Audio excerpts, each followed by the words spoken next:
नमस्कार। इस बहुत ही विशेष कार्यक्रम में आप सभी दर्शकों का बहुत बहुत स्वागत है। मैं हूं असीम मिश्रा। जैसा कि आप सभी जानते हैं कि बीते दिनों प्रधानमंत्री नरेंद्र मोदी ने अपने मन की बात कार्यक्रम में तमाम देश की जनता से एक अपील की थी, और अपील ये कि 1 अक्टूबर को आप सभी लोग जहां भी हैं स्वच्छता के कार्यक्रम में आप हिस्सा लें। क्योंकि हम जानते हैं कि ठीक उसके अगले दिन 2 अक्टूबर को देश के जो महात्मा गांधी पूज्य पिता फादर ऑफ द नेशन उनका जन्मदिन है, तो इस लिहाज से प्रधानमंत्री ने कहा था कि उनको अगर आप श्रद्धांजलि देना चाहते हैं तो सबसे बड़ी श्रद्धांजलि ये होगी कि आप अपने आसपास स्वच्छता को जो है वो बनाए रखें। स्वच्छांजलि के तौर पर आप इसको आगे बढ़ा सकते हैं। खासकर शहरी विकास की बात की जाए, शहरी विकास मंत्रालय की बात की जाए और शहरी क्षेत्र की बात की जाए, तो इस पूरे इलाके में और शहरी क्षेत्रों में स्वच्छता को लेकर बीते वर्षों में क्या कुछ काम किए गए हैं, और इस अभियान में जब प्रधानमंत्री कहते हैं कि हर कोई इसमें साथ आए, तो ये मंत्रालय की तरफ से क्या कुछ इसमें आगे कदम उठाए जाएंगे, इस पर बातचीत करने के लिए हमारे साथ इस वक्त एक बहुत ही खास मेहमान हमारे साथ जुड़ चुके हैं। हमारे साथ हैं शहरी और आवासन कार्य मंत्री हरदीप सिंह पुरी जी। सर, आपका बहुत बहुत स्वागत है हमारे इस खास कार्यक्रम में। सर, प्रधानमंत्री ने जैसा कि कहा कि 1 अक्टूबर को आप सभी लोग आइए और अपने अपने तरीके से स्वच्छता को लेकर जो काम है, जो अभियान है, महाअभियान है, उसमें आप शामिल हो जाइए। आपकी प्रतिक्रिया इस पर।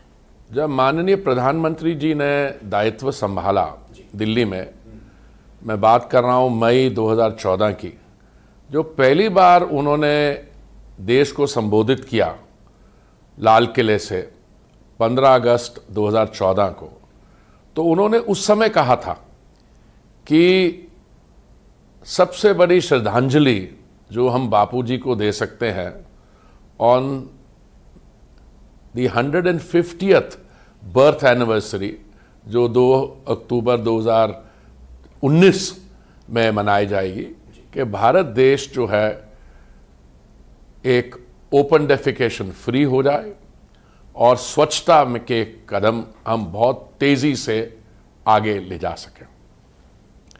देखिए क्या हुआ उस समय से। 2014 में जब मोदी जी ने दिल्ली में दायित्व संभाला, तो हमारी जो वेस्ट प्रोसेसिंग है, वेस्ट प्रोसेसिंग का मतलब है कि जो कूड़ा कचरा जनरेट होता है उसको कितनी प्रतिशत उसको हम साइंटिफिक तरीके से उसकी प्रोसेसिंग कर सके। 2014 में मुझे लगता है 15-16% से ज़्यादा नहीं होता था। जो स्टेट्स हमें जानकारी भेजती थी उन्होंने कहा 17%, पर मुझे लगता है कि उसमें भी थोड़ी सी पैडिंग होती है, क्योंकि हर एक स्टेट अपना जो आंकड़ा थोड़ा बढ़ा चढ़ा के भेजती है। तो मेरे हिसाब से 14-15% था। आज वो वेस्ट प्रोसेसिंग 76% तक पहुंच गई है, और बहुत जल्द ही हम 100% वेस्ट प्रोसेसिंग पर पहुंच जाएंगे। इसका क्या मतलब है? इसका मतलब यह है कि जितना कूड़ा कचरा प्रोड्यूस होता है, हमारी प्रोसेसिंग कैपेसिटी उससे ज्यादा रहेगी। देखिए, जो फिजिकल टारगेट्स होते हैं स्वच्छता के, अब कितने आपने शौचालय बनाए, अब सारे देश भर में मिला के देखें तो मुझे लगता है कोई 13 करोड़ से अधिक शौचालय बने हैं। जो शहरी क्षेत्र में देखें तो हमारा जो टारगेट था उससे कई ज़्यादा individual house hold toilets, public toilets बन गए हैं। और अभी हमको यहां से चल के अगले लेवल तक जाना है, अपने शहरों को गार्बेज फ्री बनाना है, और उस रास्ते पे हम बड़ी तेजी, बड़ी गति के साथ प्रोसीड कर रहे हैं। कल का जो प्रोग्राम है 1 घंटे का स्वच्छता श्रमदान, मैं समझता हूं इसमें विशेषता यह है कि ये अलग अलग जगह में हमारे आम नागरिक, हमारे भाई बहन, देश की जो प्रोमिनेंट फिल्म पर्सनालिटीज हैं, कुछ ऐसी एनजीओ, सिविल सोसाइटीज हैं, सब इसके साथ जुड़ेंगे।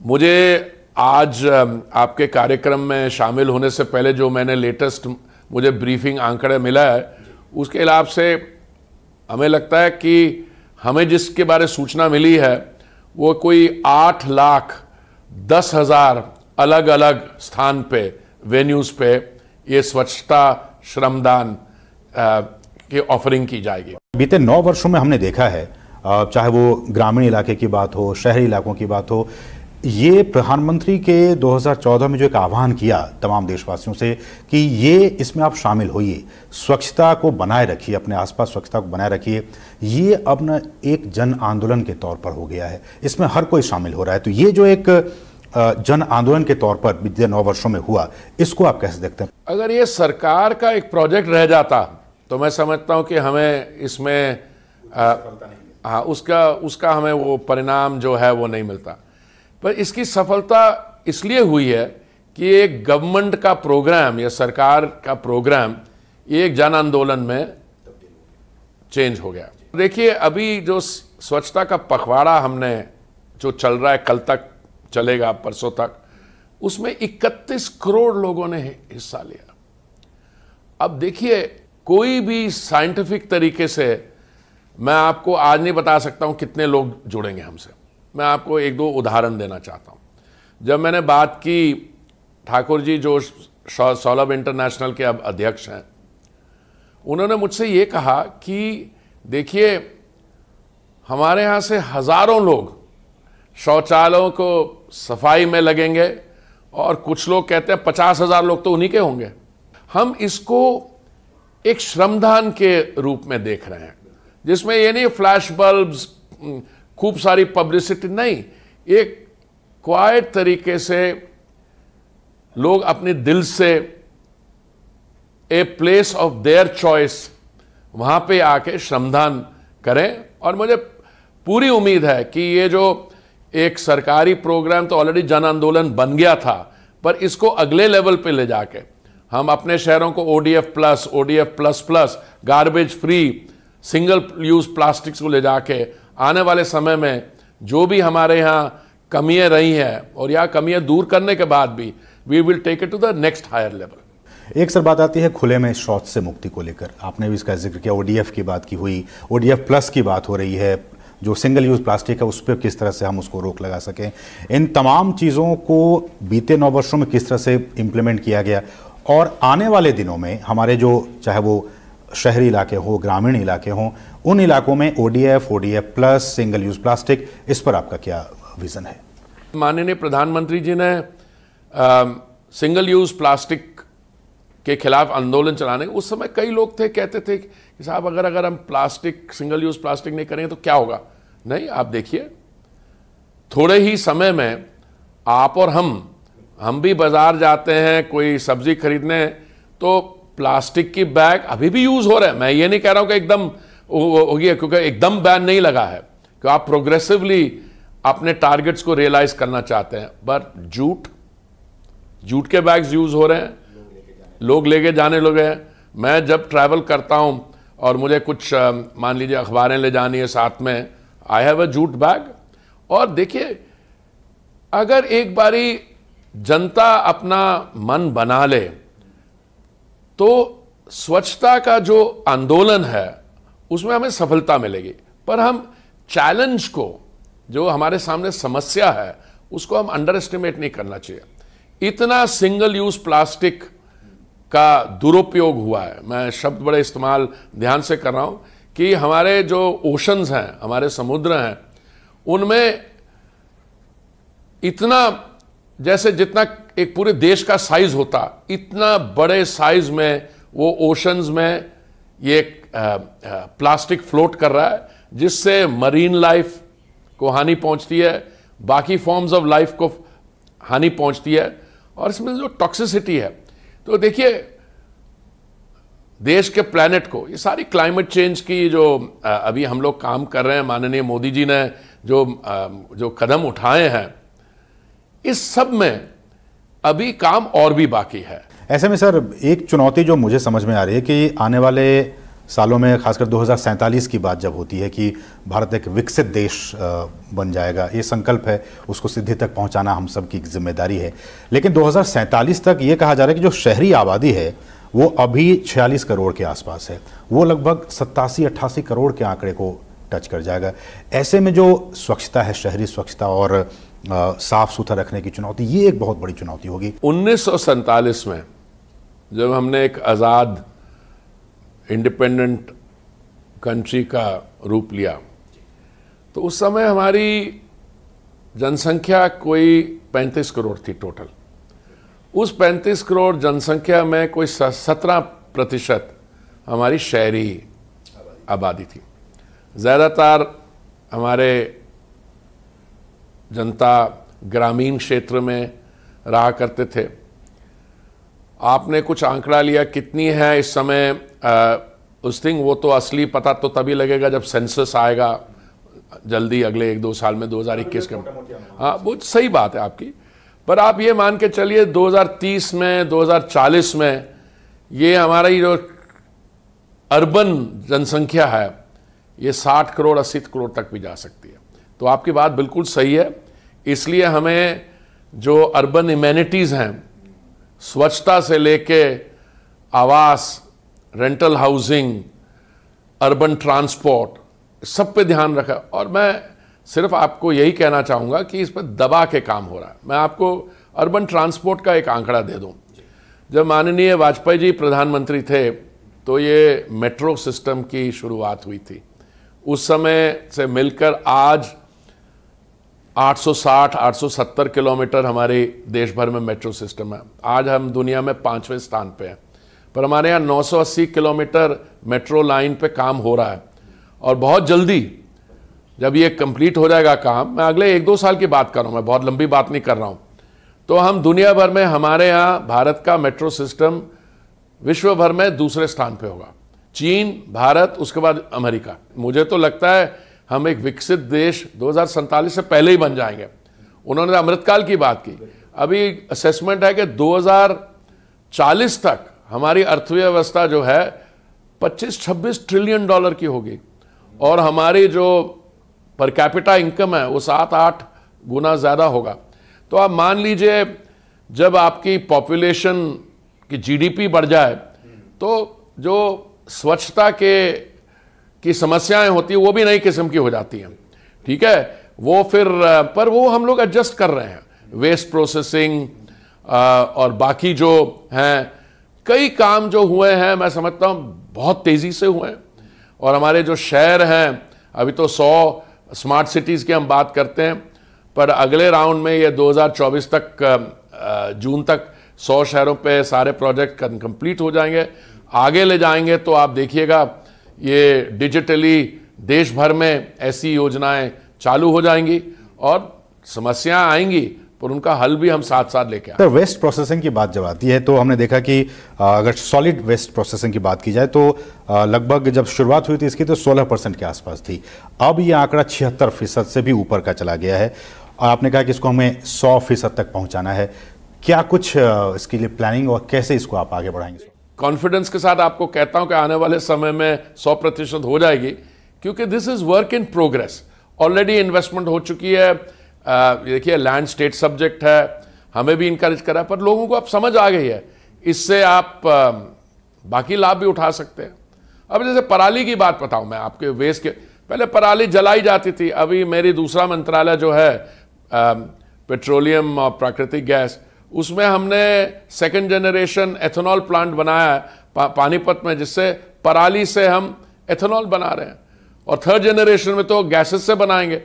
तो ये सब जो वेस्ट प्रोसेसिंग है, इसकी साइंटिफिक यूजेज, उस पर बहुत ज़बरदस्त काम हो रहा है। ऐसे में सर एक सवाल आता है, राज्य सरकारें जो हैं उनका इस पूरे मिशन में स्वच्छता को लेकर जो भी बहुत सारे प्रोसेस काम चल रहे हैं, इसमें आप राज्य सरकारों का रोल किस तरह से देखते हैं? वो किस तरह का एक पॉजिटिव रोल प्ले करना चाहिए? जब हमने एक टारगेट सेट किया कि सारा देश ओपन डेफिकेशन फ्री हो जाएगा, तो एक स्टेट रह गई पीछे। क्यों रह गई? कि उनके यहाँ कुछ अर्बन लोकल बॉडीज थे, उन्होंने उतने कमिटमेंट नहीं दिखाई। पर अब मैं समझता हूँ सब स्टेट्स एक कोऑपरेटिव फेडरलिज्म का स्ट्रक्चर है, सब स्टेट ओडीएफ पर पहुँच गए। पर इसमें थोड़ी सावधान होने की ज़रूरत है। वो इसलिए क्योंकि जो ओडीएफ स्टेटस ये परमानेंटली नहीं दिया जाता और ये सेल्फ सर्टिफिकेशन नहीं है। मैं नहीं उठ के कह सकता कि मेरा इलाका ODF है ना, ये थर्ड पार्टी वेरिफिकेशन होती है। और कई जगह मैंने देखा और प्रेस कॉन्फ्रेंस के दौरान भी मैंने कहा है कि कई ऐसी जगह हैं हम देख रहे हैं कि ODF का स्टेटस लेने के बाद थोड़ी लापरवाही दिखी, फिर हमें हैंड होल्डिंग करनी पड़ी। और मैं समझता हूं कि इसमें आगे चल के अगर हमें नेमिंग एंड शेमिंग भी करनी पड़े, नेमिंग एंड शेमिंग का मतलब यह है कि भाई कुछ लोग इसमें पीछे हो गए हैं तो वो भी करने की जरूरत होगी। अभी तक वो नौबत नहीं आई है, पर मैं नहीं कह रहा कि हमें करने पड़े, हमारी जगह जो भी होगा, क्योंकि स्वच्छता एक इतनी इंपॉर्टेंट और फंडामेंटल रिक्वायरमेंट है हेल्थ के लिए। अब देखिए, जो स्वच्छता हमारा सर्वेक्षण होता है उसमें हमारे कितने 4,800 से अधिक अर्बन लोकल बॉडीज है, सब उसमें हिस्सा लेते हैं। अब कई ऐसे शहर हैं, अर्बन लोकल बॉडीज है, हमेशा प्रथम स्थान पे आते हैं। क्या रिजल्ट है वहां पे? Land values go up. बच्चों में खैर बहुत ज़्यादा इसको मैं इफेक्ट देख रहा हूँ कि बच्चे बहुत ज़्यादा प्रभावित हैं। वो खुद तो साफ सफाई रख ही रहे हैं, अपने पेरेंट्स को भी और अपने आसपास के लोगों को भी वो कह रहे हैं कि नहीं, अगर आपने ये गलत किया है तो इसको आप उठाइए, यहाँ पे कचरा नहीं फेंकिए। बच्चों में भी ये जागरूकता हो गई है इसको लेकर? बच्चों में तो बहुत ज़बरदस्त जागरूकता है, पर अब एरियाज़ में हो गई है। अब मैं 2 दिन पहले एक कार्यक्रम में था इंदौर में, जो मध्य प्रदेश के माननीय मुख्यमंत्री शिवराज सिंह चौहान जी बोल रहे थे। उन्होंने एक कहानी सुनाई कि एक कोई बिजनेसमैन आए तो उन्होंने इंदौर हवाई अड्डे से एक टैक्सी ली और टैक्सी में बैठे तो उन्होंने कुछ खा रहे थे, तो रैपर जो है विंडो खोल के उन्होंने बाहर फेंका। वो टैक्सी ड्राइवर ने रोकी वहाँ पे, हवा के कारण वो जो रैपर है वो कुछ देर तक है, पर वो जब तक उसको पकड़ के लाया नहीं, वापस नहीं। तो इसमें एक लेसन है। एक लेसन ये है कि अब ये आप मान के चलिए, आप गिराया किसी ने भी हो, पर अगर आप में ये कॉन्शियसनेस है तो आप झुक के उसको उठा लेंगे। अब कल का जो कार्यक्रम है उसमें आप देखेंगे कि देश की सबसे बड़ी लीडरशिप, देश के बड़े बड़े फिल्म स्टार,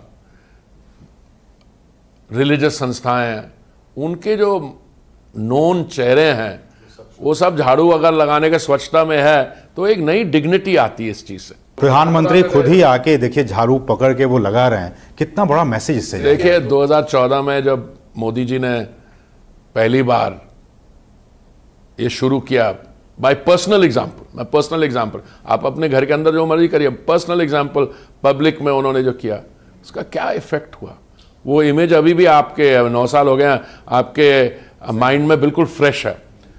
और मैं ये जो आपको उदाहरण बता रहा था, इसमें एक और भी चीज़ है। एक तो जो टैक्सी ड्राइवर था, उबर ड्राइवर था, उसका वो है, तो मैं हमें एक और चीज़ जोड़नी चाहिए इसके साथ, उसका मीटर रनिंग था और जिसने ये काम किया उसको ये भी पता लगेगा there is a cost to it. देखिए लिटरिंग जो एक चीज़ है, आप बाहर में जाइए किसी जगह, नो लिटरिंग, और कई तो ऐसे देश हैं जहाँ पे फाइन लगता था इस पे। हम चलिए उस नौबत पे नहीं पहुंचे हैं, पर अगर कोई बेशर्मी के साथ ये करेगा तो मैं समझता हूं कि फाइन भी लगाना पड़े। पर मुझे लगता है कि हमारे बहन भाई जो, उनको जरूरत नहीं पड़ेगी, एक बिहेवियर चेंज हो गया है। सर, आखिर में आपसे ये जानना चाहेंगे कि आने वाले दिनों में आपके मंत्रालय की तरफ से और ये जो पूरा अभियान है, मेगा अभियान, क्या भविष्य देखते हैं, क्या कुछ संदेश आप देना चाहेंगे? मैं तो यही कहूँगा कि ये हमारा सौभाग्य है कि इतनी इम्पोर्टेंट योजना के साथ हम सबको ये जुड़ने का मौका मिला। और देखिए जो न्यू इंडिया है, जो ट्रांसफॉर्मेशन है, न्यू इंडिया और एक विकसित देश बनने में, ये बहुत फंडामेंटल है। अगर आप समझें कि हम टेक्निकल जितनी भी प्रोग्रेस कर लें, बाकी कर लें और स्वच्छता ना हो, तो मैं समझता हूँ सब अंडरमाइन हो जाएगा। तो मैं लोगों को, मैं तो अपनी तरफ से तो हम तो इनकरेजमेंट, धन्यवाद, और कल का जो कार्यक्रम है आपके माध्यम से आपके दर्शकों को जितनी बड़ी संख्या में हम इसके साथ जुड़ें, और मैं समझता हूँ किसी व्यक्ति के लिए 1 घंटा देना, इसके लिए इससे और कोई ज़्यादा नोबल काम नहीं हो सकता। इसे उम्मीद के साथ कि जब प्रधानमंत्री की इस अपील की कि आप 1 तारीख 1 घंटा और एक साथ मिलकर इस बहुत ही महाअभियान में आप शामिल हों और देश को स्वच्छ बनाएं, इस अपील के बाद हम सभी ये उम्मीद करें कि लोग आएंगे, इसमें शामिल होंगे और देश को स्वच्छ भारत के तौर पर स्थापित करने में हम सभी कामयाब हो पाएंगे। बहुत बहुत शुक्रिया सर हमारे साथ जुड़ने के लिए और इस बहुत ही महत्वपूर्ण विषय पर बातचीत करने के लिए। इसके साथ ही इस बहुत ही खास कार्यक्रम में बस इतना ही मुझे और हमारी पूरी टीम को दीजिए अनुमति। नमस्कार।